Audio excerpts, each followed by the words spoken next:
오늘 시간에는 선한 사마리아인이 되라고요? 라는 제목으로 하나님 말씀 증거하도록 하겠습니다. 예수님의 비유의 말씀 중에 선한 사마리아인의 비유는 많은 성도님들이 잘 알고 계시는 말씀입니다. 그런데 선한 사마리아인의 비유는 생각보다 어려운 비유입니다. 우리는 보통 선한 사마리아인의 비유를 어떻게 알고 있을까요? 어떤 사람이 강도를 만나서 죽어가고 있었는데 제사장도 레위인도 아무도 도와주지 않는 상황에서 선한 사마리아인이 강도 만난 사람을 도와주고 마을까지 데려가서 자기 돈까지 주면서 치료를 해주었다. 이렇게 착하고 선하고 좋은 사람이 어디에 있냐? 우리들도 선한 사마리아인처럼 주변에 어렵고 힘든 사람들을 잘 도와주는 선한 사람이 되고 착한 일, 좋은 일 많이 하는 사람이 되어야 한다. 보통 우리들이 이렇게 결론을 냅니다. 사실 선한 사마리아인의 비유는 너무 따뜻한 이야기죠. 또 감동적인 이야기입니다. 하지만 우리가 흔히 알고 있는 이런 식의 결론은 자의적 해석을 한 이후에 내리는 도덕적 결론이 되고 맙니다. 자의적 해석이란 원래 성경이 그때 그 당시 그 사람들에게 주었던 의미가 있는데 그것을 잘 살피지 않고 그냥 오늘 여기에 있는 나에게 직접적으로 내 중심으로 이제 해석을 하게 되는 겁니다. 그리고 오늘 본문의 말씀이 만약에 선한 사마리아인 본받아서 착한 일 많이 하고 좋은 일 많이 하는 사람이 되라 라고 한다면 이건 도덕적인 결론밖에 안 되죠. 영적인 의미를 완전히 잃어버리는 겁니다. 일단 선한 사마리아인이라고 하는 이 호칭도 참 생각해 봐야 될 호칭입니다. 영어로도 굿 사마리탄이라고 하는 이 단어가 보편화가 되었지요. 병원 중에서도 굿 사마리탄 병원이 있고 또 NGO 그 구호단체 이름도 굿 사마리탄이라고 하는 단체도 있습니다. 우리 입장에서 보면 사마리아인이 강도 맞는 사람을 도와주었기 때문에 선한 사마리아인입니다. 하지만 오늘 성경 말씀을 보면 예수님께서도 선한 사마리아인이라고 호칭을 안 하셨습니다. 그냥 어떤 사마리아인이라고 말씀하셨을 뿐입니다. 또한 예수님 당시에 사마리아인들은 정통 유대인들로부터 많은 오해를 받고 있었고 또 천대를 받고 있었습니다. 왜냐하면 사마리아인들은 유대 민족과 이방 민족이 이렇게 피가 섞여 있는 혼혈 민족이었기 때문입니다. BC 722년에 아수르가 침공을 해서 북이스라엘이 멸망할 때에 아수르인들이 이제 사마리아에 와서 사마리아 사람들하고 결혼을 하게 됩니다. 그때 사마리아 사람들도 전쟁은 벌어졌고 나라는 망했고 죽게 될 그런 상황에서 어쩔 수 없이 아수르 사람들하고 결혼을 하고 자녀를 낳고 살아야만 했습니다. 그 이후로 정통 유대인들은 이 사마리아 지역에 사는 사람들을 개보다도 못한 존재로 여겼습니다. 그러므로 정통 유대인들 입장에서 보면 사마리아 사람들에게 선하다, 착하다, 좋다, 신앙이 좋다, 믿음이 좋다 이렇게 수식어를 붙일 수가 없는 상황입니다. 오늘 선한 사마리아인의 이 비유에서 주인공은 사실 선한 사마리아인이 아닙니다. 예수님께서 이 비유를 누구에게 하시게 되었는가? 누구에게 하시는 말씀인가를 살피는 것이 참 중요합니다. 사실 오늘 말씀의 주인공은 율법사입니다. 예수님께서 한 율법사에게 무엇인가를 깨닫게 하시기 위해서 선한 사마리아인의 비유를 하신 겁니다. 어떤 율법사가 예수님을 찾아왔습니다. 그리고는 예수님을 시험하기 위해서 질문 하나를 합니다. 즉 예수님의 단점을 잡고 예수님을 넘어뜨리려고 하는 나쁜 의도를 가지고 예수님께 질문을 하는 겁니다. 내가 무엇을 하여야 영생을 얻을 수 있습니까? 예수님이 대답하시죠. 율법에 무엇이라 기록이 되어 있느냐? 하나님을 사랑하고 이웃을 사랑하라고 되어 있습니다. 그래, 네 말이 옳도다. 그러면 그것을 행하라. 그때 율법사가 자기를 옳게 보이기 위해서 또 한 번의 질문을 예수님께 합니다.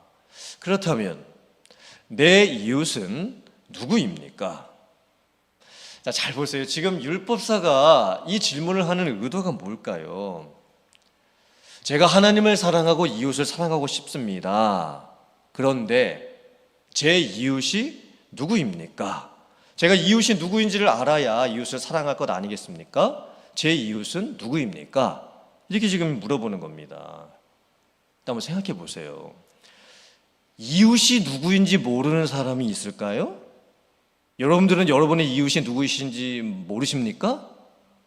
다 알고 있죠. 여러분의 이웃은 누구입니까? 내 주변에 살고 있는 사람들이지요.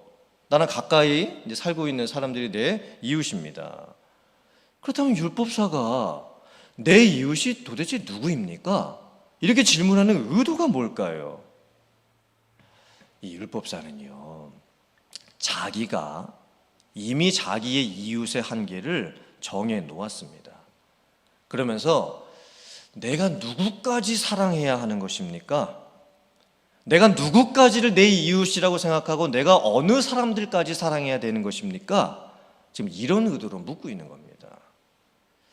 당시의 유대인들 중에서 특별히 정통 유대인들과 또 종교 지도자들, 이 율법사들 같은 경우는 이웃의 개념을 어떻게 생각하고 있었냐면 자기가 이미 이웃의 한계를, 바운더리를 다 정해 놓았습니다. 자, 1차 가장 가까운 이웃은 가족, 친척입니다. 그리고 2차로 조금 더 넓은 이웃의 바운더리는 옆집 사는 사람, 같은 동네에 사는 사람입니다. 그리고 이제 3차 이웃의 바운더리는 세리와 창녀와 같이 다른 사람들이 다 죄인이라고 손가락질을 하고 있는 사람들입니다. 이제 제4차 조금 더 넓은 이웃의 바운더리는 사마리아 사람들과 같은 절대 상종 불가한 사람들입니다. 그리고 가장 먼 이웃, 가장 바깥쪽에 있는 이웃의 바운더리는 아예 유대인들이 아닌 이방인들입니다. 유대인들은 내가 사랑할 수 있는 이웃의 대상을 가족, 친척, 옆집 사람, 동네 사람, 그 정도까지는 자기의 이웃이고 그분들은 사랑할 수 있다고 생각을 했습니다. 그런데 세리, 창녀들은 자기 이웃이라고 생각을 안 했습니다. 사마리아 사람들도 자기 이웃이라고 생각을 안 했습니다. 이방인들도 자기 이웃이라고 생각을 안 했습니다. 당시의 유대인들은 심지어 이방인들은 구원받을 만한 자격도 없는 사람이라고 생각을 했습니다. 유대인들만 구원을 받을 수 있다라고 하는 지나친 선민의식을 가지고 있었던 겁니다. 자기가 자기의 이웃을 다 정해 놓은 겁니다. 쉽게 말하면 내가 사랑할 사랑의 그 대상을 다 내 마음대로 정해 놓았습니다. 내가 좋아하고 내 마음에 들고 어울릴 수 있는 사람은 가장 안쪽에다가 넣어 두었습니다. 나랑 잘 안 맞고 말도 잘 안 통하고 만나면 조금 불편한 사람들은 한 중간 정도의 바운더리에다가 놓았습니다.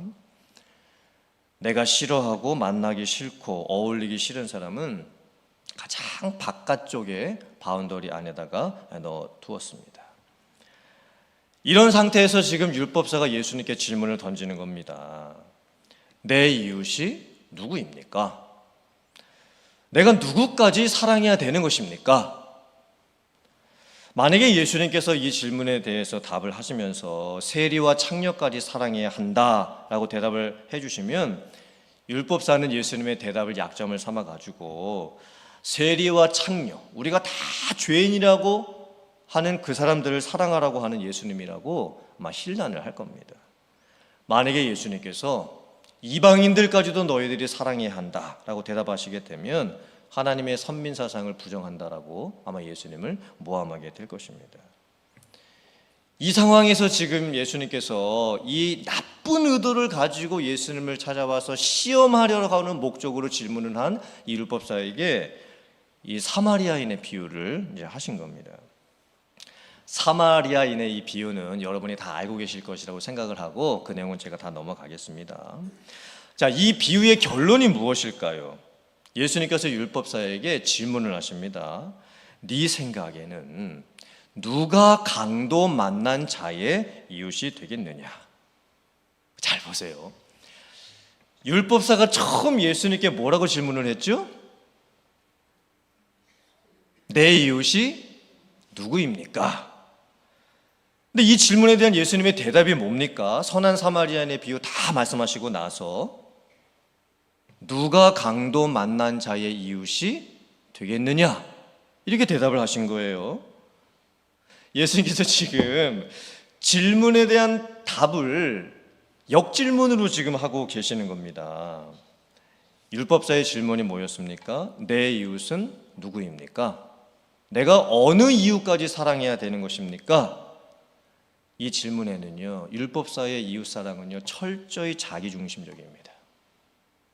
내가 사랑해야 될 이웃, 내가 도와줘야 될 이웃, 내가 누구까지 사랑할 수 있습니까? 이렇게 자기중심적으로 이웃의 바운더리를 다 정해놓고 하는 사랑인 겁니다. 근데 예수님의 대답을 잘 보세요. 누가 강도 만난 자의 이웃이 되겠느냐? 이 예수님의 대답의 의도가 뭘까요? 자, 강도를 만난 사람이 있다. 어려움을 당한 그 사람이 중심에 있습니다. 자, 강도 만난 사람이 생겼습니다. 도움이 필요한 사람이 생겼습니다. 문제를 만난 사람이 생겼습니다. 그다음 누가 이웃이 되는 걸까요? 그 강도 만난 사람을, 문제 만난 사람을, 어려움을 당한 사람을 도와주는 그 사람이 이웃이 되는 겁니다. 예수님은 지금 철저하게 강도를 당한 사람의 입장에서 이웃의 정의를 새롭게 해주고 계시는 것이죠. 그런데 사마리아인의 비유 중에서 제사장도 강도 맞는 사람을 지나쳐 갔습니다. 레위인도 강도 맞는 사람을 지나쳐 갔습니다. 제사장도 레위인도 강도 만난 사람이 이웃이 되지 못했습니다. 제사장과 레위인의 잘못이 무엇이었을까요? 똑같습니다. 내가 내 이웃의 한계를 정어 놓은 겁니다. 그리고 내가 저 사람을 도와줄 수 있을까 없을까를 내가 정했습니다. 내가 저 사람을 도와줄 수 있는 시간이 있을까 없을까도 내가 정했습니다. 내가 저 사람을 도울 수 있는 돈이 있을까 없을까도 내가 정했습니다. 그러고는 안 도와주고 그냥 가버린 겁니다. 얼마나 자기중심적인 사랑의 모습입니까? 사실 율법사가 예수님의 이 질문을 듣고 깨달아야 했습니다. 아, 내 모습이 제사장과 같고 레위인과 같구나. 나는 내 이웃을 내가 사랑하고 싶은 사람, 내가 미워하고 싶은 사람을 다 미리 정해놓고 사랑을 지금 하려고 하고 있구나. 나와 잘 맞는 사람, 나와 안 맞는 사람을 내가 지금 다 정해놓고 사람을 사랑하려고 하고 있구나. 하나님이 원하시는 이웃사랑은 이런 사랑이 아니었습니다. 이것은 이웃사랑의 근본 정신이 아니었습니다. 그런데 사마리아인은 어떤 사랑을 했을까요? 강도 만난 사람을 중심으로 사랑을 했습니다. 강도 만난 사람을 보았습니다. 그리고 도와주었습니다. 보통 사람들이 도와주는 것보다 더 많은 시간을 들여서 더 많은 돈을 들여서 도와주었습니다. 사마리아인은 내가 이웃을 정한 것이 아니라 강도 만난 그 사람을 중심으로 해서 그 사람의 이웃이 되어 준 것입니다. 이 말씀이 우리들에게 주시는 이 영적인 의미가 무엇일까요? 내 주변에 어려운 일을 당한 사람이 생겼습니다. 도와줘야 될 사람이 생겼습니다. 근데 그 사람이 평상시에 나와 잘 안 맞는 사람입니다. 그 사람하고 말하는 것도 좀 불편합니다. 만약에 이 상황에서 내가 나를 중심으로 해서 그 사람을 안 도와주게 되면, 또 모른 척하게 되면 사실 우리들도 율법사와 똑같은 겁니다. 제사장과 똑같고 레위인과 똑같은 겁니다. 그런데 어려운 일 당한 사람이 생겼습니다. 도와줘야 될 사람이 생겼습니다. 그럼 우리가 어떻게 하는 것이 예수님의 말씀대로 사랑을 하는 것일까요? 누가 강도 만난 자의 이웃이 되겠느냐? 그 어려움을 당한 사람을 중심으로 생각을 하는 겁니다. 그 사람이 나와 성격이 맞지 않아도, 나와 너무 달라도, 심지어 그 사람이 나에게 잘못한 것이 있었어도 그 강도 만난 사람을 중심으로 해서, 혹은 내 주변에 있는 어려움을 당한 사람을 중심으로 해서 그를 도와주게 되면 내가 그의 이웃이 될 수 있는 겁니다. 이것이 바로 하나님께서 바라고 원하시는 이웃사랑의 근본 정신입니다. 오늘 말씀의 결론을 잘 보세요. 예수님께서 율법사에게 누가 강도 만난 자의 이웃이 되겠느냐라고 물으셨을 때 율법사는 사마리아인입니다, 이렇게 대답을 안 했습니다. 자비를 베푼 자입니다, 이렇게 대답을 했죠. 사실 율법사는 자기 입으로 사마리아인이라고 하는 단어조차 꺼내기를 싫어하고 있습니다. 사실 그때 그 당시 정통 유대인들은 사마리아 사람들을 만나지도 않았고, 여행을 가도 사마리아 동네를 피해서 지나갔고, 당시의 유대인들은 이 사마리아 사람들을 상종하기를 꺼려 했습니다. 그래서 율법사가 예수님께서 선한 사마리아인의 비유를 다 말씀해 주셨음에도 불구하고 결론 부분에서 누가 강도 만난 자의 이웃이 되겠느냐라고 물어보셨을 때 사마리아인입니다, 이렇게 말을 하지 않은 겁니다. 자비를 베푼 자입니다, 이렇게 대답을 했습니다.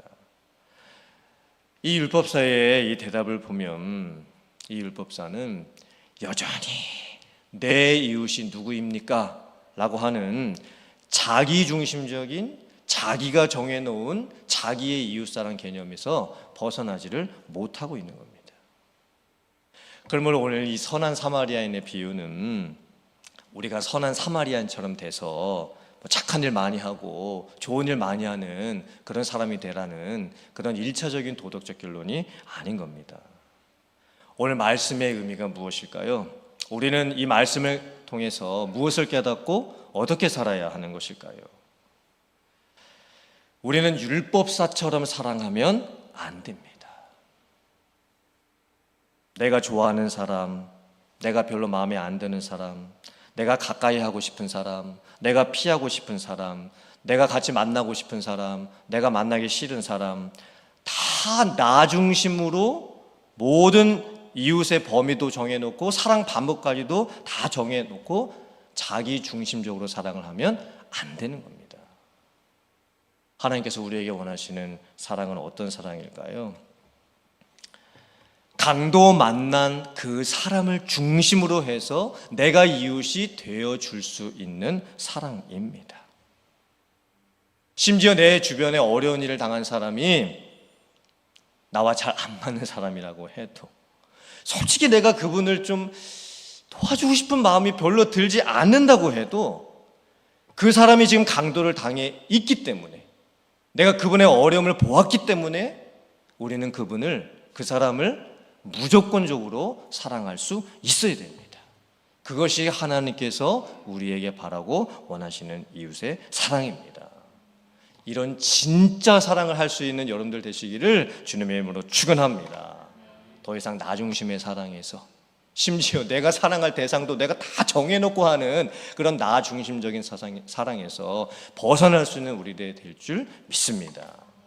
그리고 정말 내 주변에 아프고 힘들고 어려운 일을 당한 그 사람이 누구이든, 설령 나와 맞지 않을 수 있어도, 또 내 마음속에 그분이 좀 멀리 느껴지는 것처럼 느껴질 수 있어도 예수님께서 오늘 우리에게 주신 누가 강도 만난 자의 이웃이 되겠느냐 라고 하는 그 질문을 여러분들의 마음속에 잘 새기시고 정말 하나님이 기뻐하시고 원하시는 그 사랑을 베풀 수 있는 여러분들 다 되실 수 있기를 주님의 이름으로 축원합니다.